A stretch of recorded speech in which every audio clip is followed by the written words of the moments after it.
Why hello again, Commander. In this lesson, you're going to get acquainted with your units and some of the abilities that make them unique. Every unit in Red Alert 3 has some sort of special ability, in addition to its primary ability. The majority of your unit's primary abilities is to attack their targets. A unit's special ability may put a nasty status effect on an enemy, switch to an alternate weapon, or even transform into an entirely different unit. Let us go over how to use special abilities now.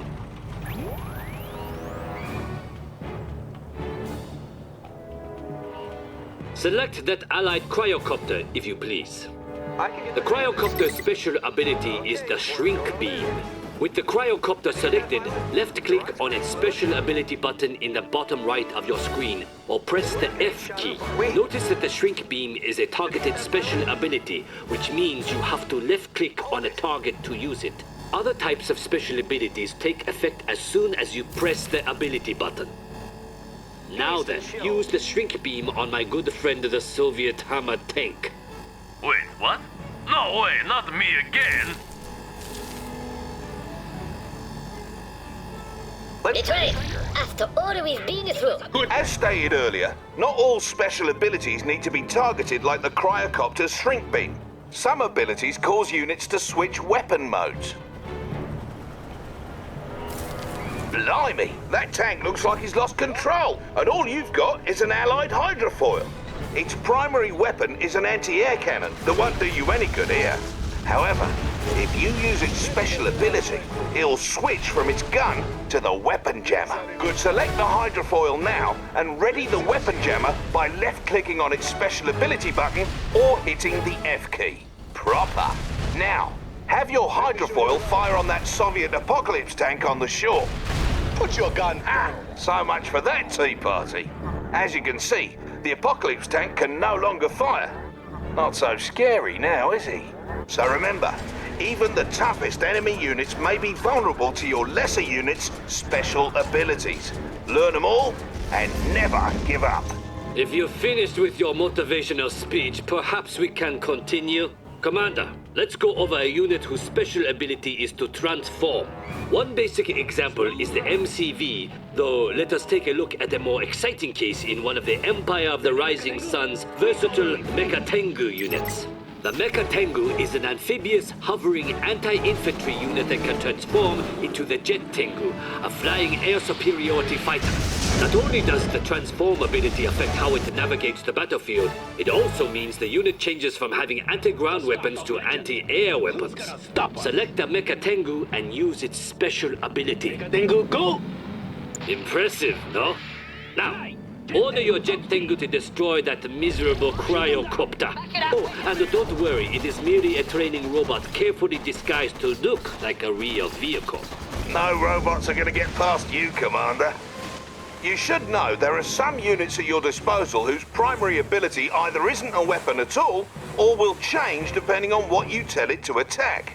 For example, each faction has its own type of engineer unit, like this swarthy fellow over here. Engineers are special units that can capture any enemy structure or neutral tech structure. Much like with moving or attacking, you can select your engineer and right-click on a capturable structure. That'll make him go after it. Look, there seems to be an oil derrick you can capture out in the water. Oil derricks are neutral tech structures that provide additional income. Go get it.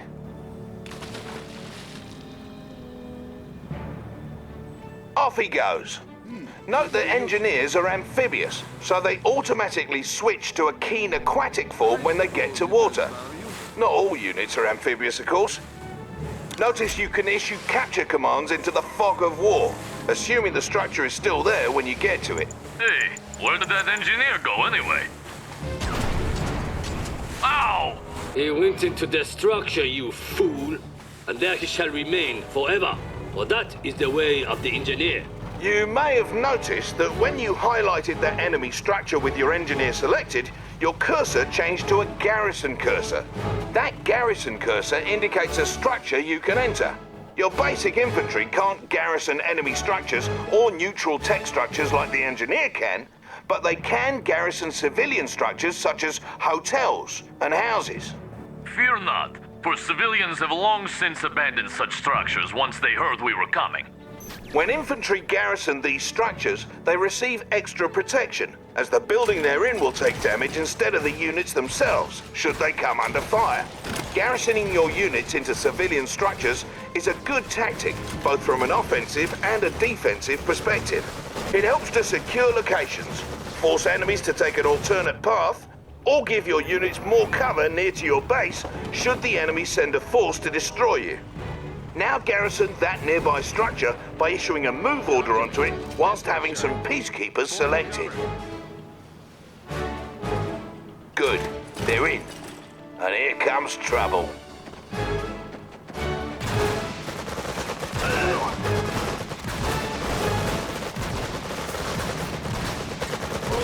As you can see, those enemy training robots fired upon the structure rather than directly at your peacekeepers.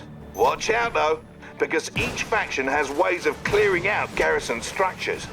The Allies and Empire can try rushing their peacekeepers or Imperial warriors into a garrison structure, while the Soviet conscripts can use their Molotov cocktails.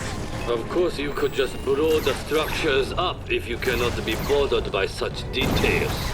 Now, let's say you need to get your peacekeepers out of the structure.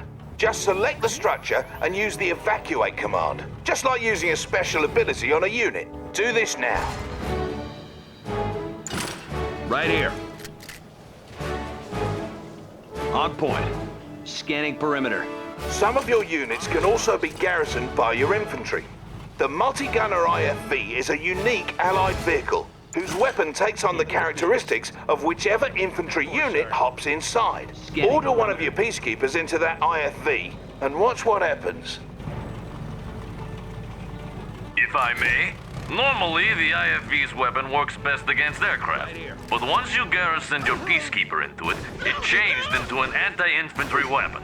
While the IFV can only contain one infantry unit at a time, other vehicles can hold more and can transport your infantry around the battlefield.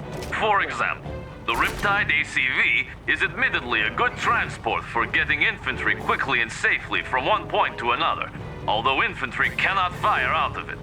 Garrison your remaining infantry into the Riptide now.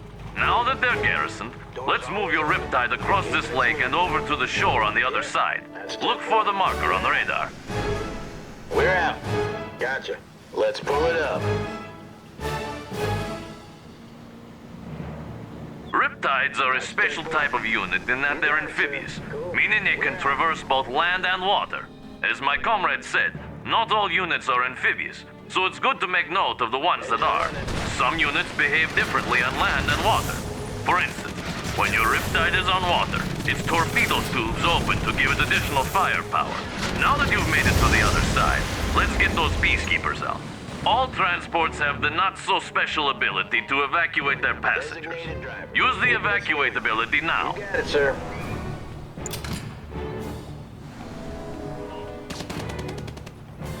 This is my playground.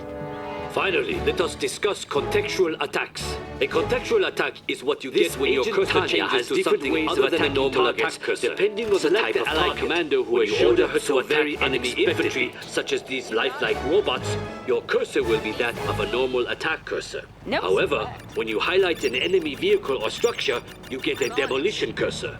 When ordered to demolish a target, Tanya will move very close to the target, set some charges, and blow it up. This is an example of a contextual attack.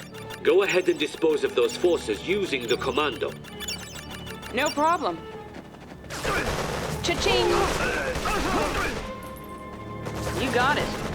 C4 coming through. Sure thing.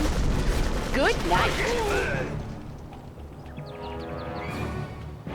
Other units, such as our allied spies like this one here, also have contextual attacks. Okay. Select the spy, then use his contextual attack on one of those enemy training dummies.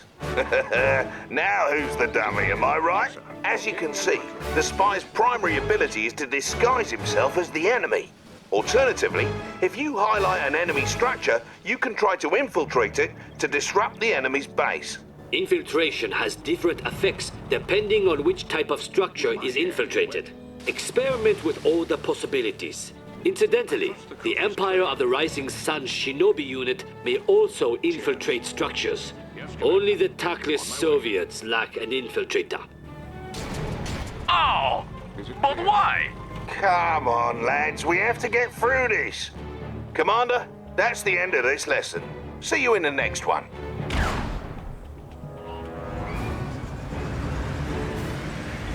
Yes, Commander.